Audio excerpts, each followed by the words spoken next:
Es ist noch immer schwer zu greifen. So Nico lebt auf jeden Fall jetzt gerade den Traum, den wir als Kinder alle hatten. Ich muss mich da ganz oft dann irgendwie so selber zwicken, weil man das irgendwie immer so aus den Augen eigentlich verliert, wie hoch einfach diese Klasse, in der ist, ja, wo er spielt, halt eben ist. Es ist wieder der Ketchup-Effekt. Kennst du den?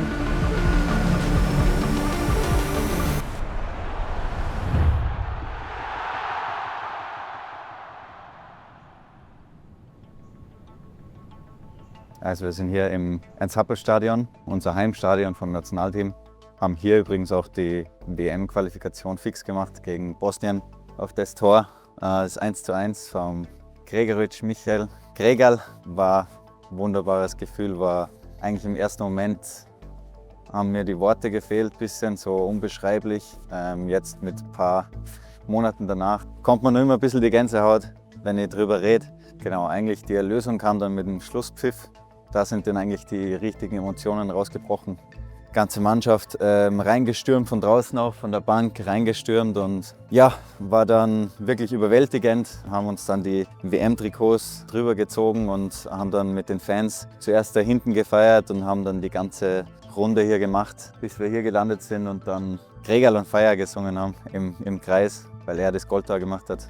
Ja, es ist kaum zu realisieren, wenn man bedenkt, von Kuchel in die weite Welt zur WM gegen Messi. Ich glaube, es gibt nichts Größeres. Wir haben vor ein paar Jahren auch mit meinem Bruder noch Späße gemacht darüber und jetzt fahren wir wirklich zur WM. Ja, es ist unbeschreiblich. Es ist ein richtig cooles Gefühl, macht mich auch stolz, dass ich Österreich vertreten darf dort als Teil von der Nationalmannschaft und ja, wir versuchen dort unsere Fans auch stolz und glücklich zu machen.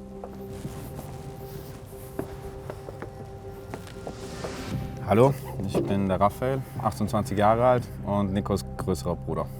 In unserem Haushalt ist immer nur über Fußball gegangen. So. Auch hier an der Stelle vielleicht liebe Grüße an unseren fußballverrückten Vater, auf jeden Fall. Ja, seit ich denken kann, haben wir Fußball gespielt. Wir haben noch einen mittleren Bruder, an Max. Und Nico ist dazugekommen, den haben wir am Anfang dann sogar ein bisschen gedrillt auch, Passtraining und so mit 4, 5 Jahren im Garten schon. Also wir haben da relativ früh schon angefangen auf jeden Fall. Es war dann nach ein paar Jahren eigentlich schon egal, ob er jetzt der Jüngere war, weil er einfach sich so stark entwickelt hat und so viel besser geworden ist, sodass man das gar nicht mehr so, den Unterschied gar nicht mehr so gesehen hat, egal ob die jetzt 3, 4 Jahre älter waren. Er war immer ehrgeizig, immer sehr diszipliniert, so es hat nie irgendwas gegeben, so dass er gesagt hat, hey, das will ich nicht machen oder will ich nicht durch. Natürlich gab es in der Jugend mal irgendwie eine Zeit, wo er vielleicht auch gesehen hat, okay, meine Freunde haben vielleicht ein bisschen mehr Zeit. Vielleicht würde ich auch gern mehr Zeit mit meinen Freunden verbringen.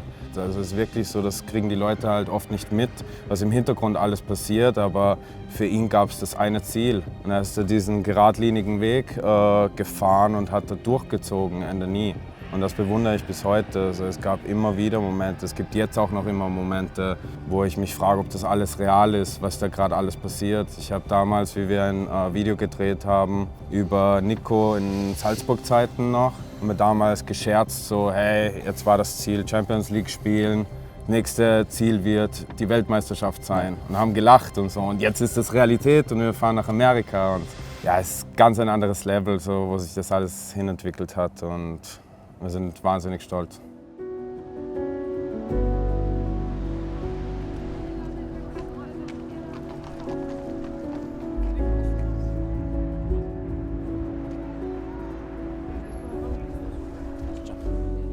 Also das ist meine Freundin, die Paula, wohnt jetzt seit über einem Jahr bei mir in Leipzig, ursprünglich aus dem gleichen Ort wie ich, aus Kuchel.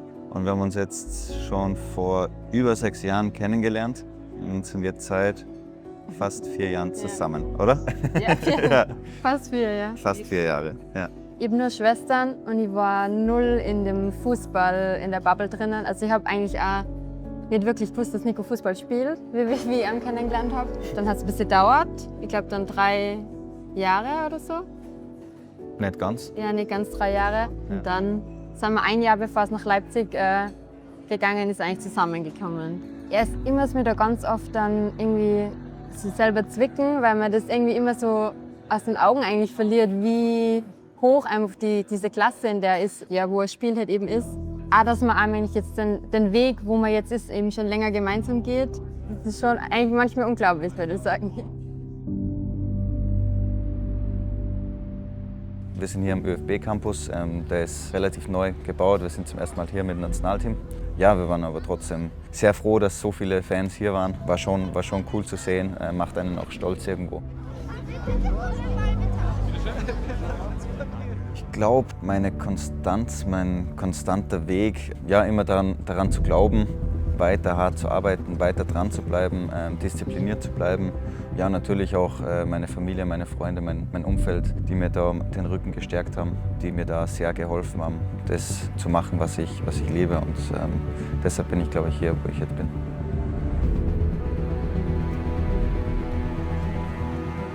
Es ist immer ein besonderer Moment, in die Arena zu kommen. Aus dem Bus auszusteigen, die ersten Schritte zu machen und dann hörst du schon die Fans. Dieses Gefühl in dem Moment ist unbeschreiblich. Wenn die Hymne beginnt und wir alle gemeinsam singen, dann macht mich das unglaublich stolz. Für unser Land dazustehen, diesen Moment zu teilen, das bedeutet mir alles und ich bin jedes Mal aufs Neue dankbar dafür.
Und dann sehe ich in der 92. Minute eben nur diesen Ball zurück zu ihm und wie er auf Schuss ausholt und ich denke mir so, oh, da kann ich jetzt nicht hinschauen. Aber dann habe ich nur den Jubel gehört und die Tränen waren dann da. Ja. Es ist noch immer schwer zu greifen. So Nico lebt auf jeden Fall jetzt gerade den Traum, den wir als Kinder alle hatten. Wir sind, wie gesagt, jeden Tag im Garten gestanden oder am Abend beim Fußballtraining und wir haben immer von dem geträumt. So, hey, wir sind eine super Mannschaft, wir gewinnen Spiele, wir wollen alle zusammen irgendwann in der Nationalmannschaft spielen. Und Nico lebt diesen Traum halt. Und darum ist das vielleicht auch noch immer schwer zu realisieren, was da gerade abgeht. Und auch mit seinem ersten Tor, es hat jetzt länger gedauert, aber alleinig, dass er jetzt 45 Nationalteamspiele hat, das ist Wahnsinn. Also, das ist unser Heimtrikot für die WM von Österreich. Das RB Leipzig-Trikot, kennt ihr ja. Und das ist das Trikot, mit dem ich jetzt mein erstes Tor geschossen habe für den ÖFB. Das ist das Auswärtstrikot für die Weltmeisterschaft dann in Amerika. Ja, mein persönliches Ziel ist es, einfach gute Leistungen zu bringen und dem Team so gut es geht zu helfen. Wir stecken uns jetzt als Team kein Ziel, sondern eher wollen Österreich gut vertreten, wollen coolen Fußball spielen, wollen modernen Fußball spielen, ja, wollen unsere Fans stolz machen und das ist, glaube ich, das größte Ziel. Ah, der Ketchup-Effekt. Geil, sehr geil. Und jetzt habe ich auch die Erklärung. Also es kommt zuerst gar nichts und dann kommt alles auf einmal. Und das ist hoffentlich mit den Toren genauso bei mir. Mal schauen. Super.